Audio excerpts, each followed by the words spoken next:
Hey, what's up guys? हर हर महादेव।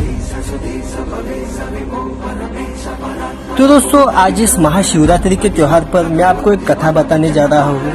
इस कथा को हम साइंटिफिक रूप से देखा जाए तो यह हमारे जीवन की सच्चाई है। इस कथा के अनुसार हर एक ब्रह्मांड में एक ब्रह्मा, एक विष्णु और एक शंकर होते हैं। तो अनंत ब्रह्मांड है, तो इस अनंत ब्रह्मांड में भी अनंत ब्रह्मा, अनंत विष्णु और अनंत शंकर होते हैं।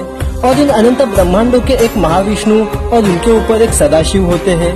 तो यह जो सदाशिव है वो सदा ही रहते हैं। जैसे कि हम बोलते हैं कि शिव ही सत्य है, उस तरह। तो दोस्तों, जब महाप्रलय होता है तब जब समस्त ब्रह्मांड भगवान में लीन हो जाता है तो वह सदाशिव में लीन हो जाते हैं। तो दोस्तों, जैसे कि इस कथा के अनुसार सदाशिव सदा ही रहते हैं, वह किसी में लीन नहीं होते।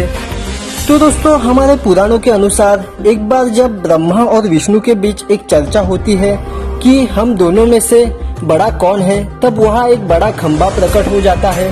तब ब्रह्मा जी कहते हैं कि मैं इसका आदि यानी शुरुआत देखता हूँ, और विष्णु जी इसका अंत देखने की कोशिश में जाते हैं। तो जब वह जाते हैं तो उन्हें ना आदि दिखता है और ना ही अंत।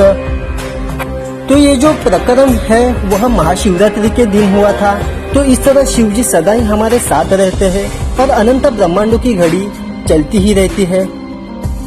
तो दोस्तों, इसे हम बस एक कहानी न देख के एक ऐसा सच समझे जो सदैव युगों से चलता आ रहा है और यही चलता रहेगा, और शिव की उपासना में लीन हो जाकर जीवन का महत्व समझे। और शिव जी की इस पेंटिंग को पूरा देखो दोस्तों। हर हर महादेव।